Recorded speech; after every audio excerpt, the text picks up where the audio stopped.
like I seriously was setting this stream up again, and it just goes live right in the middle of it. I don't even know if I'm on the right place. Hold on. What's up, guys? John the Morgal here, coming to you live from Greenville, South Cac. And we're going to do sort of an informal NASA news for you guys today. I don't have my office set up, and I don't have Riverside for streaming platform, but I do have my phone and Mina's phone here, so I can read from one and all from the other. But I'm not even sure if I'm on the right stream, so asked. As y'all pop in here, dang, Lily's here. Sorry, y'all, I'm trying to multitask, so just bear with me. Hope y'all are doing very well. Okay, one of you guys in there. I'm probably in the wrong stream. Oh, it is live. I'm in the right stream. Yay. So, as we said, NASA news, finally some good news. We'll get to that in a minute. Let me give y'all a minute to pop in as I roll me a cigarette. I got a rolling machine to roll my own smokes, and I'll have to carry it over there by the window. Give me a minute, you guys, as you pile in. Welcome, welcome, welcome. All one of yous. Shit. It's going to be hard to roll a cigarette with one hand. Never mind. Oh, there's 8 of you guys now. Hey, 8 of you guys. Good evening. Good evening. Welcome, welcome. So I think we've got some good news for the NASA stream. It looks like they're going to start disassembling NASA. And I've got an article that I'm going to read through with you guys and just see what the, official word is, because we know how those fuckers always tell the truth, right? But, oh, and I just ruined my monetization right in the beginning. Yay. But let's get to the article, because this is a long time coming. Like, I never in a million years thought we'd read something like this, but it's, to me, it's music to my ears, man, for real. Okay, so this is from science.org. The headline here is NASA is to eliminate chief scientist position. Long-running advisory role cut, along with 24 others in an agency-wide reduction. So I wonder if these are key positions that allowed for these psychopathic parasites to get away with it for so long, right? Because they would only need, like, I don't know, a small number, relatively small number of people in key positions at the upper echelons of NASA in order to, because, it's like all compartmentalized. Only like the top bosses would know the big picture, but like if you're working on little side projects with NASA, you don't know what, the dude in the cubicle next to you is doing, right? Necessarily. And so that's why they keep it compartmentalized, because, if you have nefarious plans and you're trying to deceive people, you don't want everybody in on the scam, right? And the last thing you want is people publicly calling you out for your scam. And so I think that's really why they made flurfers public enemy number one, right? Starting in around 2016, 2017-ish, right around there. It just became to the point where they just blackballed the hell out of the topic because, I don't know, it was getting pretty popular. I think Flat Earth probably could have reached a critical mass years ago, but the government got on Google's ass to dampen that, right? So anyway, let's get back to the article, man. I'm just shooting the shit with you guys. All right, so NASA announced today it'll eliminate the Office of the Chief Scientist, along with offices advising the agency on technology, strategy, and coordinating its diversity, equity, inclusion, and accessibility, the DEIA efforts. Yeah, because when you're lost in space, you want to make sure you have equity and inclusion and plenty of gay stuff up there, right? Like pink dildos and everything. That's very important on your moonwalks, right? Anyway, these reductions, which will eliminate 24 jobs, come as part of the agency's reduction in force mandated by the White House. And I'm just wondering if, like, maybe at some point Elon Musk, and I'm not a fanboy of Elon Musk at all, not by a damn long shot, but I'm just wondering if maybe at some point he realized the truth, and that's why he was, like, I don't know, pimping out Trump or whatever. I don't know. I'm just thinking out loud here, man, but I don't know. Maybe I'm an optimist, but if Elon has any integrity and he's as smart as he thinks he is, he should have realized the truth by now, right? You would think. And so if he has integrity and he realized the truth. Maybe, maybe there is hope for the future without NASA and spinning ball Earth deception in our, grandkids' lives. Wouldn't that be nice? Oh, Lily's so hot. Hold on, Lily's so hot. I got to get her something to drink. Hold on, y'all. Sorry. Come on, Ching Chong. Let's get you something to drink. Come on, you. Sorry, y'all. I'm coming back. Come here, Bubs. Let's get her something to drink, baby. I know you're thirsty, Bubba. Little. Come on. Get your drinks. Look. Water, Bubs. Thirsty girl. Get your water. Good girl, Bubba. Little. She's a good little Ching Chong, let me tell you. That dog was thirsty as hell. She felt like a furnace when I sat next to her. Oh, let me get my other phone here. Sorry, y'all. Who we got in the chat? Let me see some shout outs. We got 17 of y'all and 5 thumbs. Y'all slacking on your thumbs, dude. Smoking on anything? Nah, man. I hit the yay a little bit earlier and I got plenty of tree. No cold beers, man. No cold beers is, it's not a NASA news without cold beers, honestly. But we'll make it work, man. I do have some keef and some gun. I think we'll make it. Anyway, okay. So, at least we're not astronauts, right? It could be worse. There are lower ranks on the totem pole for everybody. An astronaut is about the damn lowest, in my opinion. So at least we're not astronauts. Corona label out. Yeah, man. Actually, Corona Familiar is what I've been on, dude, with some lime. I'm digging it, dog. I've always been on the dark beers, right? I don't know. Corona tastes a little too soapy for me, but the Familiar, the darker one, is bomb digs. It's almost like the Dos Equis Negro, which is my favorite. Anyway, the agency's current chief scientist, Catherine Calvin, was appointed by former President Jizzle Bizzle to spearhead NASA's efforts on climate change. Recently, she was prevented from traveling to a meeting of the United Nations Intergovernmental Panel on Climate Change in China, even though she co-leads its next major climate assessment. That sounds like a bunch of senseless jargon that I just read to y'all.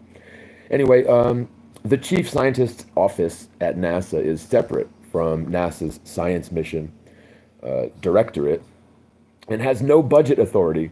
Rather, it's meant to advise the NASA administrator and keep the voice of science, whatever the hell that means, keep the voice of science prominent in headquarters and coordinated among the agency's branches.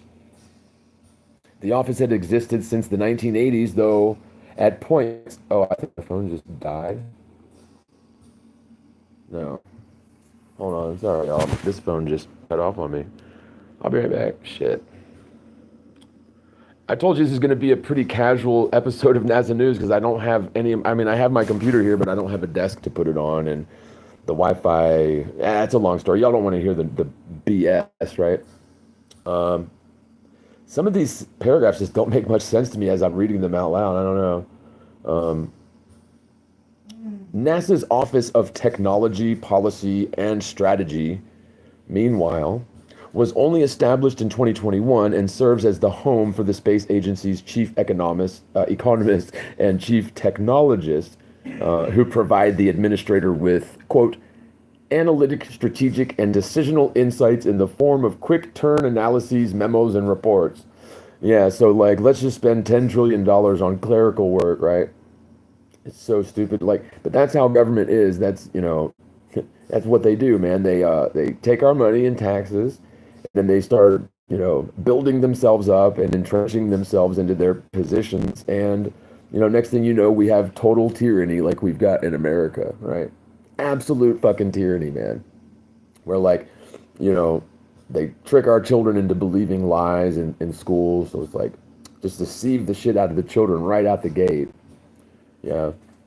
But, get caught with a joint or get caught with some yayo or something, bro. And you're going to prison, right? That makes perfect sense. Yeah, but it is. We're in tyranny. And, the Fed has a lot to do with it. NASA's a big part of it. But anyway, I'm just a rambling here, you guys. I'm sorry. Let's see here. Where was I? Memos and reports. Turn analyses, memos, and reports. Anyway, the third NASA office targeted, coordinating the agency's DEIA efforts, say that 10 times fucking fast, was also the least surprising, as Presidente Donald Trump's administration has declared that it would eliminate such efforts across the government. Thank God for that. I mean, hopefully they don't just start dumping all the money laundering operations into Space Force, though, right? Good point, Krista. Maybe that's what they're going to do. Maybe Elon and them are just trying to, flip the hustle over to their books. I don't know. I mean, because that's, in my opinion has been that for a long time, that NASA is merely just a money laundering operation, primarily. Like that's their prime directive. But then, the whole Great Deception thing is French benefits. Maybe I've got it backwards. Maybe the other one was the French benefits. 29 of you guys and 8 thumbs. Y'all are slacking hard, bro. Let me see some thumbs, and that way it'll maybe give us a little bit of algo love. Belladonna, what's up, Els? How about it, man? Did you get your RV straightened out? I wish you weren't going to Florida. Dollar Laundry. Yes, John. No, I don't want to go back to Florida, man. I really don't. I have valid reasons, and then I have extremely valid reasons. Anyway. Okay, Bells, that's what's up. Awesome. Number 9, thumbs up. All right, now we're up to 11. All right, we're in double digits. That works, I'm not going to write home to mom about it, but it works. All these NASA offices, though, it's like such stupid things. Like these people, I don't know, they get paid out the ass to just sit in an office desk and like support the Great Deception, right? And because they get paid good, and they have nice fine houses and fine clothes and everything, then they're legitimate. And anybody that disagrees with them is clearly retarded because they're homeless people, right? Because of course, wealth is the only valid metric of a person's worth, isn't it? That's it. That's the only way to gauge a person. Yay, it came back on. This hotspot is not the best, so that's why it keeps on um, dunking out on me. Sorry, y'all. Okay, so back to this article, if I can find where my spot was. Yes, damn, we got Back to the Future, bro. That's Biff old version, bro, for real. And it's like if you've never seen Back to the Future 2, dude, I swear Biff in that movie is Donald Trump, like 100%. It's pretty uncanny, really. But man, I just never liked that guy, bro. I didn't like his persona on the shows that he was on. He did have the sort of rubbing elbows with Epstein thing. That never looks good. I mean, sure, it could be circumstantial or whatever, but I don't know, man. Those elite crowds, word gets around within them. And, somebody like Donald Trump would have definitely known Jeffrey Epstein because I find it hard to believe that Donald Trump wrote on Lolita Express for no reason other than golf. I mean, maybe he did. Maybe it was that's a typical thing. I don't know. But if he's doing the right thing, and it seems like he might be by like mixing the Department of Education, looks like he's putting NASA on the chopping block. I think he's doing great, but if they start funneling all that energy into, things like Space Force or whatever, I don't know. But the point I was going to make was I think that little Baron might be pretty keyed in, dude. Like, I don't know. It just seems like he's a smart kid and he's probably tuned into the word on the street, I guess, maybe. Not really the word on the street, but you know what I mean. And maybe he talks some sense into his dad and into Elon Musk. I don't know, man. But I kind of smelled this coming before the election even, and I called it out on a couple streams. I'm not calling myself a damn prophet or anything. No, what I'm saying is like, man, I hope that they really get rid of NASA and start dumping that $20 billion annually into something worth a shit, right? Like maybe the housing crisis that we have in America. So it says the article, these changes will be painful. NASA's acting administrator, Janet Petro, wrote in a memo to staff today, quote, while this will mean making difficult adjustments, we're viewing this as an opportunity to reshape our workforce, ensuring we are doing what is statutorily, I've never heard that word used in that context, statutorily required of us, while also providing American citizens with an efficient and effective agency. How about providing American citizens with their motherfucking money back and the truth, bitches? How about them apples? Huh? The closings came. These closings come as rumors have swirled. I don't you love the colorful language? Rumors have swirled, and that's a hyperlink. I might click it. These closings come as rumors have swirled that the upcoming budget proposal from the White House will seek to cut NASA's science budget in half. Booyaka. Such a reduction, however, would likely face opposition from both parties in Congress. A cut that drastic, according to the Planetary Society, would, quote, be nothing short of an extinction event for space science and exploration in the United States. Bath salts. Oh, fuck off. I'm not on meth. Y'all are crazy as fuck, dude. I did some yay earlier, bro. I ain't gonna lie to y'all. But I ain't had no cold beers and I haven't smoked no keef in hours, bro. Been a long time since I've smoked some green. I might smoke a joint right now. Well, I mean, I'm just trying to kill my chances of monetizing this video. Why not? It'll make nothing no way. Not that I do this for the money. This is a victory lap, bro. I am so happy that it actually looks like the Trumpinator is getting down to business and draining that motherfucking swamp he talked about all those years ago. Because what he did was he drained the first time he was president, he drained the swamp and then filled that motherfucker back up with alligators and crocodiles and goddamn frogs and all the rest, bro. Warthogs too, probably. You want to go back out? No, they're closed, Amina Pagio. No, John, they... Okay, Truth Detective, what's up, man? Imagine closing NADA and instead using the budget to give all homeless somewhere to live and eat. No, that would make too much sense because it's way more important that we send billion-dollar lie-mobiles into the ocean and lie to our children about the fucking shape of the earth. That's way more important than people having a place to live, right? Who gives a fuck about that? John, they close at 9 o'clock tonight. It's 9:20. I am live streaming Amina Paccio. Okay, they close in 3 hours. Amina, I am live streaming, dude. Everybody say hey to Amina. Hi, there she is. Oh, she just flipped y'all the bird. No, she didn't. She waved. Yeah, rumors have swirled. I love that. I wonder if they swirled like cream in a mocha. Dude, I hadn't had a cup of coffee in forever. Like, I'm not gonna complain to you guys. Y'all don't want to hear that shit, but buy me a cup of coffee, son. What the crap? This is a victory lap, though, man. Honestly, I've been waiting for this article for a long time, and I kind of thought, let me put it this way: if we would have got Amala's ass, dude, we would have been in deep, deep trouble, bro. Like, I don't know if you guys have ever had to deal with the courts, like the court system, but if you've ever had to deal with a district attorney, they're at like the pre-qualification of that job is you have to be a motherfucking asshole, bro, because you basically just have to lock up people that you don't know, never met. And so Kamala, I'm over here getting booed by my wife. I am not booing you. Kamala would have been an awful president. Like they're all about that, and nothing against the gays, bro. I don't have anything against the gays, bro. I love the gays. I mean, no homo, right? I'm all about the giner, as I've said many, many times before. But I don't have a problem with the gays, bro. I really don't. But when you start forcing gay shit into workplaces and Boeing and NASA, like, do we really need to express our sexual fucking preferences on our job applications? That's absurd. It's ridiculous. Like the fringe population of people that are LGBT, nothing against them. Again, they make up like what?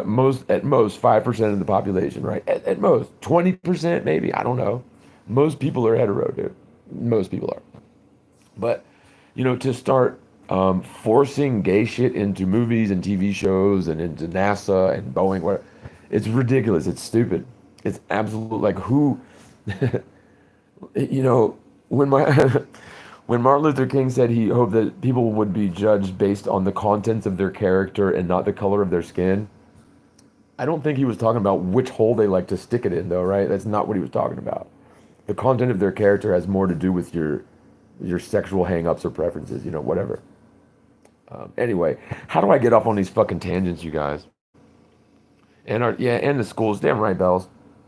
Yeah, and they started taking even the Pledge of Allegiance out, where you say God, like God's a bad word or something. Yeah, the whole thing is it strikes me as quite demonic, man.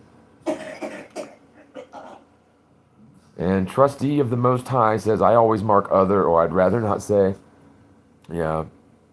And when, like, really, though, what a psyop. Like, because, I don't know, 10 years ago, um, I'm not saying that xenophobia is a good thing, but to start celebrating sexual perversion, I don't know. And I'm not saying, like, I'm not judgy, but that's what it is. Like, if you're not having sex with your wife, John, I need something to that's drink. sexual pervert. I'm sorry, dude. It is what it is. And to each his own. I'm not judging, but when you start again inserting that and forcing other people to accept perversion as normal, like thank God we dodged that bullet. I mean, really, but I guess it sort of remains to be seen what Trump's going to do with this. But actually, I think he has kind of done a 180 and redeemed himself from the last time he was president. I could be wrong, but it looks like, they're talking about nixing the Department of Education, We which can hope. fuck the Department of Education, right? Nixing that, they're chopping off NASA. I wouldn't be surprised if we start dumping NASA's budget into exploration beyond the South. I mean, that's what we need to do, and I've been saying that for years, and I do pray. I hope to God that that is what the Trumpinator is going to do, man. And we're gonna do a little prayer on the way out of this one. Uh, I know y'all think I'm like anti-Christian. I've been a Christian my whole life, dude. I disagree with the philosophy of the religion, right? I think there's a lot of deception in the religion too. That's not to say that I am not a follower of Yeshua. It's saying that the church is fucked in the head. That's what I'm trying to tell you, bro. Church got mental problems, dog, especially the Catholics. But even the so-called Protestants drank the Kool-Aid too, man. Um, I'm trying to find y'all Psalms. There's a Psalm I'm going to read with y'all on the way out. That's all. But there it is right here, Psalms. Sorry, I'm flipping through the Bible here. The one that I like. They're all good. What I want to do, man, I was talking to my people about this, is like turn the Psalms into rhymes and throw a funky beat that you can bug out to it. That'd be awesome. Because the Psalms are pretty deep, man. I like Psalm 69. That's an old ministry track too. What y'all know about ministry, though? Come on. Sorry, I'm turning the pages here, so I'm not trying to make y'all woozy. Sorry. I like Psalm 69, bro. It's a good one too. Just died. The stream keeps you sorry, y'all, but I think we'll be good for a minute. Who we got in the here? We got Bells. Love that girl, man. Belladonna. Rascal King. Did you get that Jaron, Patricia, Paul, and Robbie? Did you get that Jaron, Patricia, Paul, and Robbie money? No, I didn't get any money from any of them. Belladonna's making tacos tonight. I'm virtually sending you all some. Dude, I'm eating them right now in my mind, dude. I need tacos so bad, bro. And I'm not going to keep on hitting up Orlo for fucking pizzas. That dude, man, my buddy has ordered me pizzas like 3 times because he knows that we're in a bad situation. And no, I'm not the best capitalist. And I really am shitty with money. And yes, I like some drugs sometimes too. But, I mean, y'all back the fuck off, dude. Johnny, No, stop it. I swear I'm gonna pray, dude. Y'all just judge so harshly, bro. Um, Bada Deep Tojasao. What's up, Bada Beep Tojasao? I love that name, dude. You have the fucking coolest name ever, bro.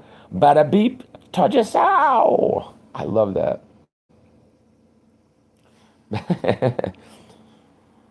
Okay, Trustee of the Most High says, eat daisies.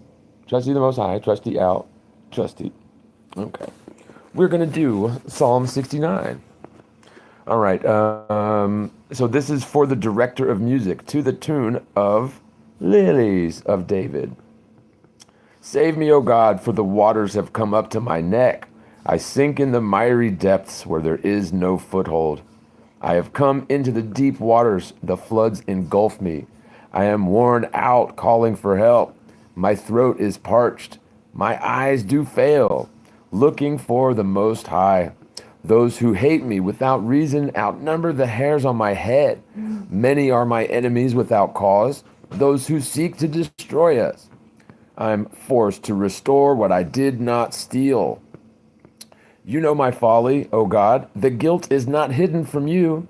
May those who hope in you not be disgraced because of me. O Lord, the Lord Almighty, may those who seek you not be put to shame because of me. O Most High of Israel, for I endure scorn for your sake, and shame covers my face. I am a stranger to my brothers, an alien from my own mother's sons. For zeal for your house consumes me, and the insults of those who insult you fall on my head. When I weep and fast, I must endure scorn. When I put on sackcloth, people make sport of me. Those who sit at the gate mock me, and I am the song of the drunkards. But I pray to you, O Lord, the Most High, creator of all things, visible and invisible. In the time of your favor and your great love, O God, answer me with your sure salvation. Rescue me from the mire. Do not let me sink. Deliver me from those who hate us. From the deep waters, do not let the flood waters engulf us, or the depths swallow us up, or the pit close its mouth over us. Answer me, O Lord, out of the goodness of your love. In your great mercy, turn to me. Don't hide your face from your servant. Answer me quickly, for I am in trouble. Come near and rescue me. Redeem me because of my foes. You know how I am scorned, disgraced, and shamed. All my enemies are before you. Scorn has broken my heart and has left me helpless. I looked for sympathy, but there was none. For comforters, but I found nothing. Well, there was a few good ones, David, right? But anyway, I'm just quoting here. Don't quote me on this. They put gall in my food. The page turns. And gave me vinegar for my thirst. May the table set before them become a snare. May it become retribution and a trap. May their eyes be darkened so they cannot see, and their backs be bent forever. That sounds like a curse, doesn't it? Ooh. I don't know, man. Yeshua didn't do curses, though, did he? Pour out your wrath on the enemies. Let your fierce anger overtake them. May their place be deserted. Let there be no one to dwell in their tents. For they persecute those you wound and talk about the pain of those you hurt. Charge them with crime upon crime. Do not let them share in your salvation. Probably no reindeer games either. That's just my 2 cents. May they be blotted out of the book of life and not be listed with the righteous. Ooh, I pity the poor fool, bro. I am in pain and distress. May your salvation, O God, protect me. I will praise God's name in song and glorify him with thanksgiving.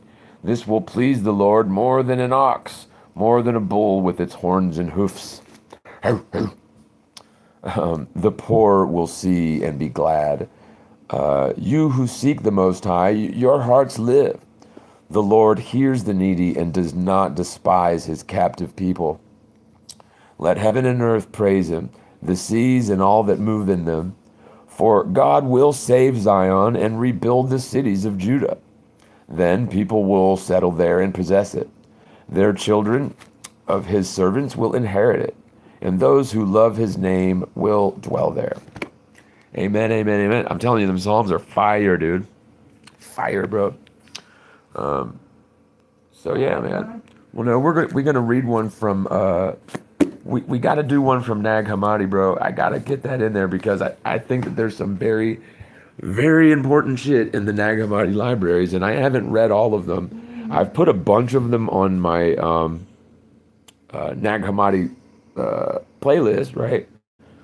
And I guess because there's always going to be new people watching this, I should probably give a little bit of background in terms of what the Nag Hammadi scriptures are.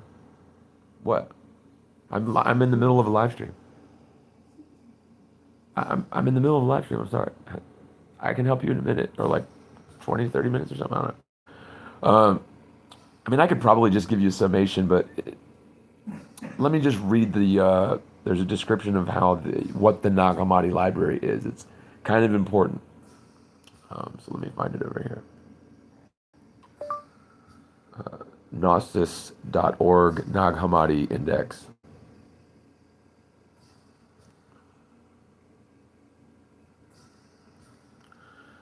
Gnosis.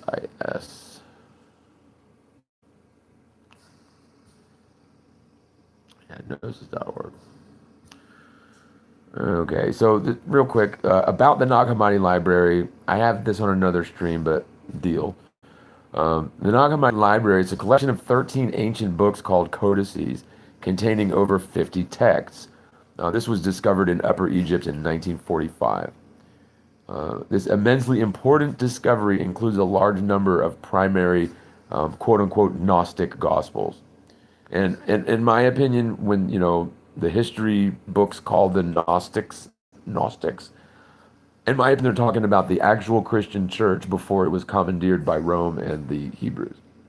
And so they sort of labeled them with the weaponized term of Gnostic, to where any good Christian knows that Gnostics are evil, right? But the thing is I do believe that the Gnostics were the original followers of Yeshua that carried the torch probably for 1,000 years, and they erased a lot of that history, I think. Who knows, though? I'm just a crazy flirter, and I'm pretty stupid, too. Anyway, so these texts, these Gnostic Gospels, texts once thought to have been entirely destroyed during the early Christian struggle to define orthodoxy. Scriptures such as the Gospel of Thomas, which is sweet, the Gospel of Philip, the Gospel of Truth, which is one of my favorites, the discovery and translation of the Nag Hammadi library, initially completed in the 1970s. So it took them like 30 years, 25 years to decipher and translate them, because Sanskrit or whatever it was in is not an exact dead language, right? So it was hard back then to translate, I reckon. Anyway, this provided this discovery provided impetus to a major reevaluation of early Christian history and the nature of Gnosticism. Yeah, I think it's turned Christianity, in my opinion, it's turned my views on the King James Bible entirely on its head. And, the stuff that's covered in the Gnostic scriptures really answers a lot of the questions or like discrepancies that I found in not only the Old Testament, but between the Old and the New Testament. But if you sort of humor what they're saying and what they're, talking about in the Gnostic scriptures, it actually makes a lot of sense if you're a Christian that has asked yourself some, pretty basic questions about the Christian faith. Because most smart people who are logical and not entirely brainwashed by the religion of Christianity, most people come right on out of Christianity because of the discrepancies, because the contradictions, right? Contradictions are resolved. But anyway, we got sidetracked again. So for an introduction to the Nag Hammadi discovery and the texts in this ancient library, we offer several resources, blah, blah, blah. It tells how the guy discovered it, though. Whatever. The guy discovered it. It's kind of an interesting story, but basically his mama started using those ancient texts that were like 1,000 years old or whatever as kindling for the wood stove. And so when you read through these texts, there's a lot of them where like a lot of words are missing. Sometimes 5, 6, 10 lines are missing. It's because that crazy old woman threw them things in the fire, dude. Anyway. Here's an introduction. This is the one I wanted to read. So in December 1945, an Arab peasant made an astonishing archaeological discovery in Upper Egypt. Rumors obscured the circumstances of this find, perhaps because the discovery was accidental and its sale on the black market was illegal, right? And that's how archaeologists are. Like, if it wasn't discovered by an archaeologist, then it couldn't be an artifact, right? Stupid. But anyway, so it was illegal because it was sold on the black market. And who wouldn't have, right? For years, even the identity of the discoverer remained unknown. One rumor held that he was a blood avenger, Muhammad. Another, that he had made the find near the town of Naj Hammadi at the Jabal al-Tarif, a mountain honeycombed with more than 150 caves. Originally, some of these caves were cut and painted and used as grave sites as early as the 6th dynasty, some 4,300 years ago. You can't really go by the numbers, though, can you? 30 years later, the discoverer himself, Muhammad Ali al-Saman, told what happened. So, shortly before he and his brothers had avenged their father's murder in a blood feud, now I'm glad I wasn't over there in Muslim country to do them over. Off the chain, bro. This blood feud, they had saddled their camels and gone out to the Jabal to dig for sabak, a soft soil they used to fertilize their crops. Digging around a massive boulder, they hit a red earthenware jar, almost a meter high. Muhammad Ali hesitated to break the jar, considering that a jinn or like a spirit might live inside. But realizing that it might also contain gold, he raised his mattock, smashed the jar, and discovered inside 13 papyrus books bound in leather. Returning to his home in Al-Qasar, Muhammad dumped the books and loose papyrus leaves on the straw piled on the ground next to the oven. Now, Muhammad's mother, Hamad, admits that she burned much of the papyrus in the oven along with the straw she used to kindle the fire. A few weeks later, as Muhammad Ali tells it, he and his brother avenged their father's death by murdering Ahmed Ismail. Their mother had warned her sons to keep their mattocks sharp. When they learned that their father's enemy was nearby, the brothers seized the opportunity and hacked off his limbs, ripped out his heart, and devoured it among them as the ultimate act of blood revenge. That is absolutely... There's some Bamas over there, dude, for real. Fearing that the police investigating the murder would search his house and discover the books, Muhammad Ali asked the priest, Al-Qomis Basilius, Abdallah, he's got a long name, I'm going to try to say it. He asked this guy to keep one or more for him. During the time that Muhammad Al and his brothers were being interrogated for murder, Ragib, a local history teacher, had seen one of the books and suspected that it had value. Having received one from Al-Qomis Basilius, Ragib sent it to a friend in Cairo to find out how much it's worth. Just like Sublime said, take that thing down there to the pawn shop, dude, right? That's where I'd take it. No, I wouldn't.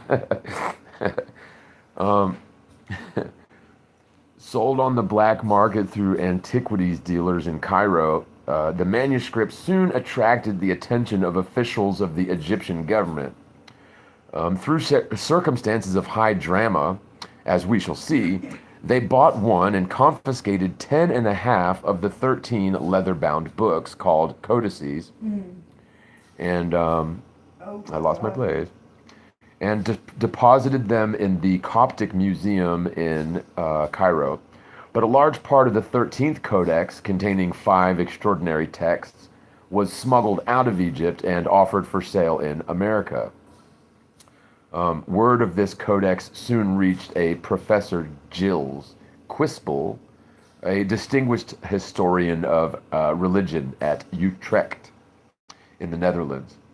So, excited by this discovery, Quispel urged the Jung Foundation in Zurich to buy the codex.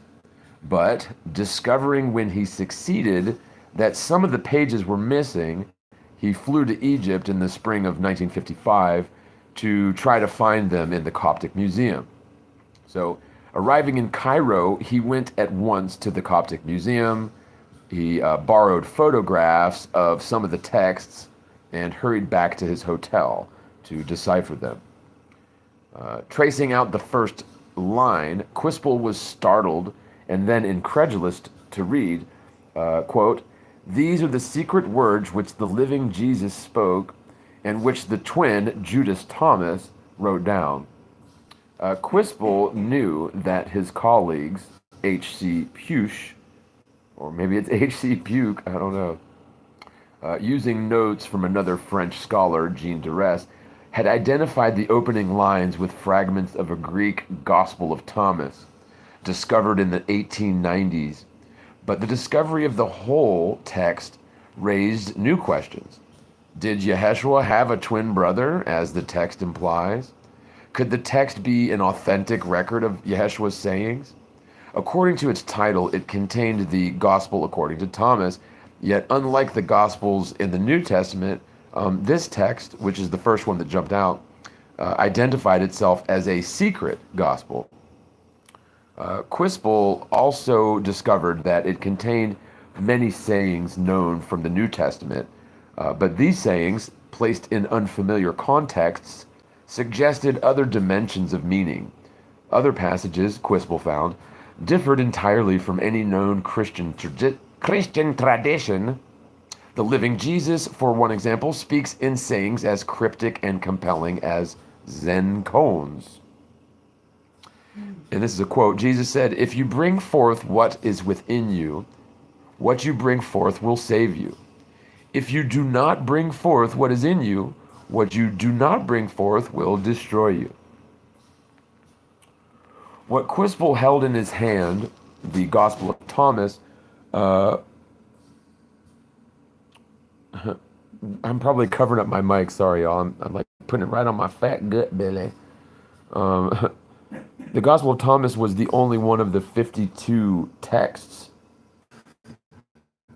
I keep getting cut off for the Wi-Fi. I'm gonna wrap this up pretty soon because I got to take care of some things for Mina here. But what he had in his hand was the only one that was in the same volume with it as the Gospel of Philip, which attributes to Jesus' acts and my internet keeps. I love you guys bunches, man, and I appreciate you guys hanging out with me. We need your help if you want to help. It's links are in the description. We're trying to make it through a very difficult time, and we very much appreciate those of you that have helped. We're not at the other end of the tunnel yet, but I think I might see a light way off in the distance somewhere. I don't know, but appreciate you guys hanging out with me. I'll try to do something more professional and longer next time. I'm out of pocket, man. I'm out of my element, and it's been a rough month, dude. I'll tell you. Bye. Love you guys. Belladonna, love you the most, and keep in touch. Okay. Bye, you guys. Be good.